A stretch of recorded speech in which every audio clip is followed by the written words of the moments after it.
Nesta sexta-feira, 6, o ministro Alexandre de Moraes, do Supremo Tribunal Federal, votou pela condenação de mais 6 réus envolvidos nos atos terroristas ocorridos em Brasília, no dia 8 de janeiro. O magistrado propôs penas variando de 14 a 17 anos de prisão, bem como o pagamento de R$ 30 milhões em danos morais coletivos. O julgamento destes casos teve início nos primeiros minutos desta sexta-feira, sendo conduzido no formato virtual pelo plenário do STF. Nesse processo, as denúncias feitas pela Procuradoria-Geral da República estão sendo analisadas por meio de um sistema eletrônico, no qual os ministros apresentam seus votos, e advogados podem se manifestar por meio de sustentações orais em áudio. O processo de análise virtual deve se estender até o dia 16 de outubro, às 23h59, a menos que seja interrompido por pedidos de vista ou destaque,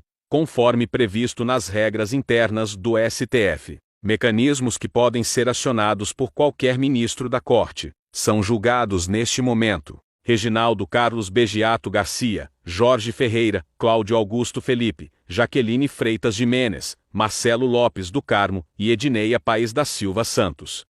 Uma anotação encontrada no celular da delegada da Polícia Federal Marília Ferreira, que trabalhou em estreita colaboração com o ex-ministro da Justiça de Jair Bolsonaro Anderson Torres, sugere que, após o primeiro turno das eleições, houve uma pressão para que ela indicasse uma suposta relação entre o PT e facções criminosas, relata a Folha de São Paulo. O texto, redigido em primeira pessoa, detalha a mobilização do Ministério da Justiça, em resposta à preocupação manifestada por Torres, em relação ao Nordeste, em particular a Bahia, estado onde o presidente Lula obteve mais de 72% dos votos válidos, o segundo maior percentual do país. Essa nota estava armazenada no aplicativo de bloco de notas do celular de Marília, e foi entregue pela Apple à CPM do 8 de janeiro. Não é possível determinar a data exata em que o texto foi escrito, mas o relatório da Apple indica que as 5 notas do celular estão datadas entre 31 de dezembro de 2021 e 18 de agosto deste ano.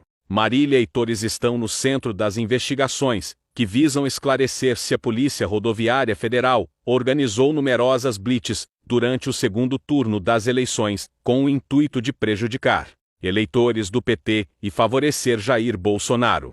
O ex-juiz e atual senador Sérgio Moro justificou, em despacho, a utilização de grampos pelo delator Tony Garcia para investigar pessoas ligadas ao Superior Tribunal de Justiça, Tribunal Regional Federal da 4ª Região e desembargadores. O despacho está anexado à petição que pede que o ministro Dias Toffoli reconheça a parcialidade do ex-juiz Sérgio Moro nos processos envolvendo o empresário. Moro autorizou que Garcia tivesse à disposição escutas ambientais e corporais, além do auxílio de agentes da Polícia Federal para espionar integrantes do STJ e do TRF-4. Os fatos relatados pelo acusado são bastante graves e, em relação a eles, pouco se vislumbram outras possibilidades probatórias, senão através de delação premiada e escutas telefônicas e ambientais. Escreve Moro ao justificar a autorização dos grampos. Antes de ser afastado da 13ª Vara Federal de Curitiba, o juiz Eduardo Apio enviou cópias do processo relativos às autoridades, com prerrogativa de foro,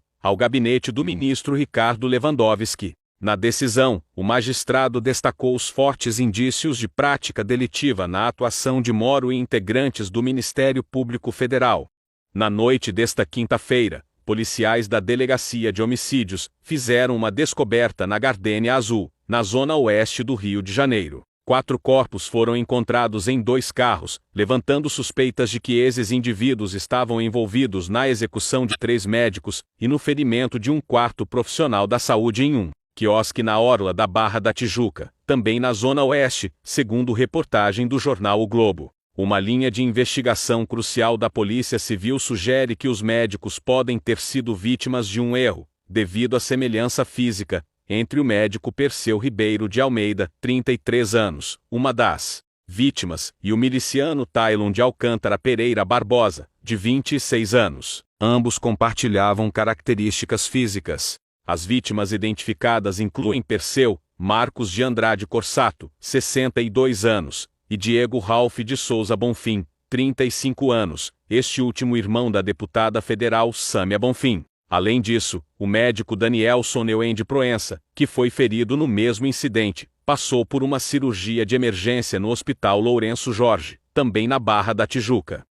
Secretário Executivo do Ministério da Justiça e Segurança Pública, Ricardo Capelli, reagiu às informações de que o Tribunal do Crime teria julgado e assassinado os homens que mataram 3 médicos na Barra da Tijuca, no Rio de Janeiro, na madrugada desta quinta-feira, 5. A versão oficial é de que um dos médicos teria sido confundido com um miliciano rival, o que motivou a execução do grupo. Uma das vítimas era o irmão da deputada federal Sâmia Bonfim. O Brasil possui leis, possui regras, tem um Estado de Direito que precisa e será respeitado. Não tem cabimento a gente dizer que organizações criminosas cometem um crime, e elas mesmas resolvem esse crime.